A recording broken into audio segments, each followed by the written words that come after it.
Hello বন্ধুরা, আজকে আবার আরেকটা নতুন রেসিপি নিয়ে আমি হাজির হয়ে গেছি। আমি আজকে বানাবো সোয়াবিন দিয়ে একটা রেসিপি।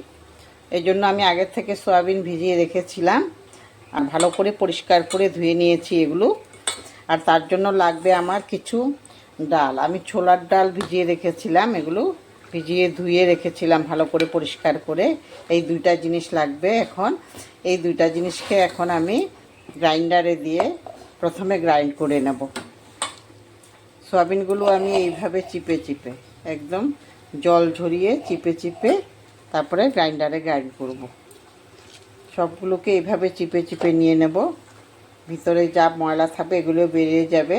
আগে আমি ধুয়ে রেখেছি অনেকবার করে, কিন্তু তাও এইভাবে চিপে নিতে হয়, নাহলে একটা গন্ধ লাগে, গন্ধটা ভালো লাগে না। সোয়াবিনগুলো গ্রাইন্ড করা হয়ে গেছে। এখন আমি ডালগুলো গ্রাইন্ড করব। ডালগুলো যে গ্রাইন্ডারে নিয়ে নিচ্ছি। এখন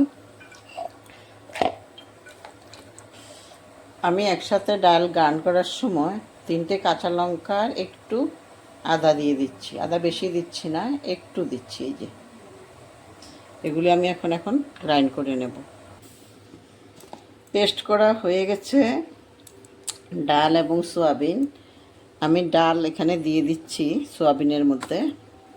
এটা নিরামিষ হবে, তোমরা আমিষ করলে করতে পারো। আমি নিরামিষ করছি, এই জন্য পেঁয়াজ রসুন দেব না।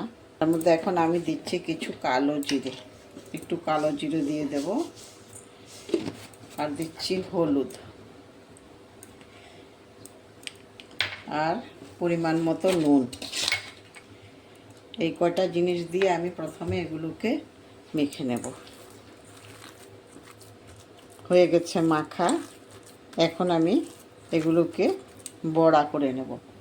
তেল গরম হয়ে গেছে, আমি এখন বড়াগুলো ভেজে নেব। এই যে আমি সাইজটা এতটুকু করেছি, ছোট বড় তোমরা করতে পারো, আমি এইভাবে করছি। তোমরাও করে খাবে, দেখবে খুব ভালো লাগে। নিরামিষও করা যায়, আমিষও করা যায়। আমি আরেকদিন আমিষ করে দেখাবো তোমাদেরকে। একটু কম আঁচ দিয়ে ভাজতে হবে, তাহলে ভিতরেরটাও তোমার ভালো করে হবে। বেশি আঁচ দিলে উপরেরটা পুড়ে যাবে, ভিতরেরটা হবে না। ভিতরটা না হলে আবার ভালো লাগে না। প্রথমে আমি এই কয়টা ভেজে নিই।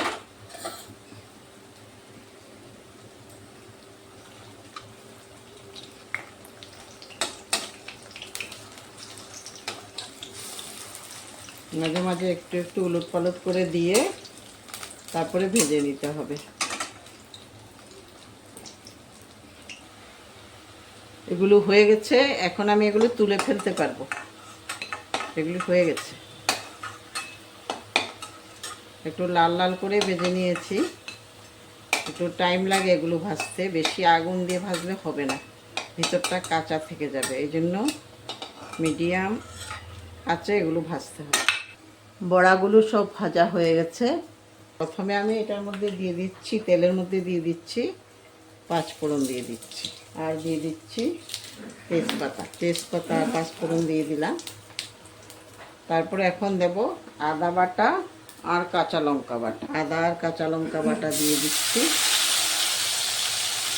আদা আর কাঁচা লঙ্কাগুলোকে একটু ভেজে নেব।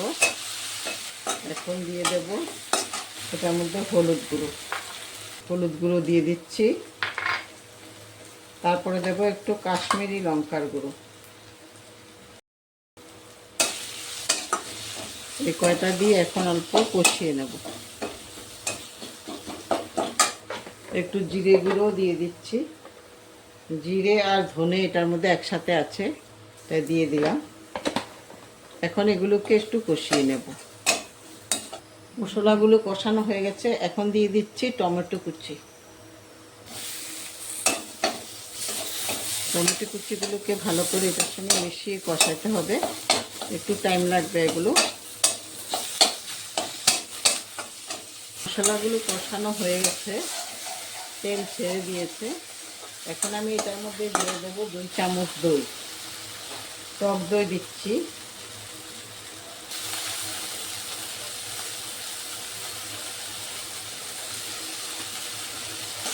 এখন দই দিয়েও একটু কষা হয়ে গেছে, এখন আমি জল দিয়ে দিতে পারবো।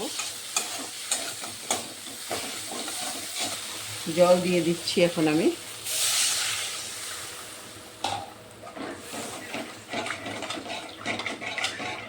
জল আর একটু বেশি দেব।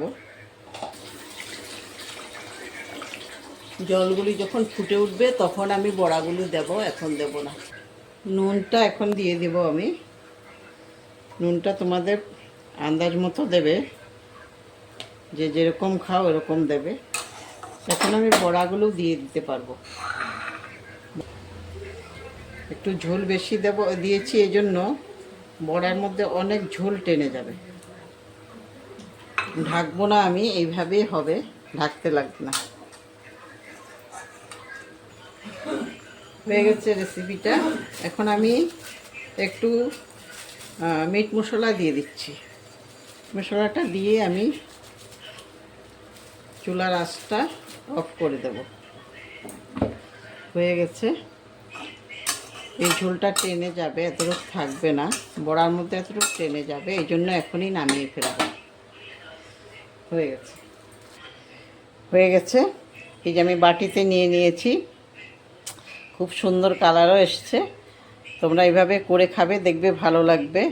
সব সময় তো একরকম ভালো লাগে না, এরকমও একবার করে খেয়ে দেখো, খুব ভালো লাগে। আর তোমরা কে কোথায় থেকে দেখছো, যারা দেখছো, অনেকে আছে আমার ভিডিও দেখছে কিন্তু সাবস্ক্রাইব করছো না।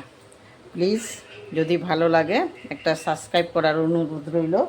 আর যারা ফেসবুক থেকে দেখছো তারা একটা শেয়ার আর লাইক আর ফলো বটনটা প্রেস করে দেবে।